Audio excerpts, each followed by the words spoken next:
बिस्मिल्लाहिर्रहमानिर्रहीम। अस्सलाम वालेकुम दोस्तों, आज मैं आपको किला मोंतरियाल के बारे में इंफॉर्मेशन दूंगा। ये सलेबियों का एक किला था जिसे उन्होंने 1115 में ये इलाका मुसलमानों से छीनने के बाद बनवाया था। ये किला रिनॉल्ड के कब्जे में था जो मक्का पर कब्जा करना चाहता था। फातह आज़म सुल्तान सलाहुद्दीन अयूबी ने मई 1189 को ये किला सलेबियों से फतह कर लिया और इस किले में होने वाली साजिशों को हमेशा हमेशा के लिए ख़त्म कर दिया। ये किला आज भी उर्दन के शहर शोबक में मौजूद है और हमारे बड़ों की याद दिलाता है।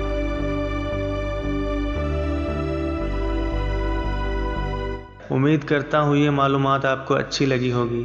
आप देख रहे थे हमारा मालूमाती चैनल इन्फो टीवी। वीडियो कैसी लगी हमें कमेंट सेक्शन में ज़रूर बताइएगा। वीडियो को लाइक और शेयर कीजिएगा और चैनल को सब्सक्राइब कीजिएगा। शुक्रिया।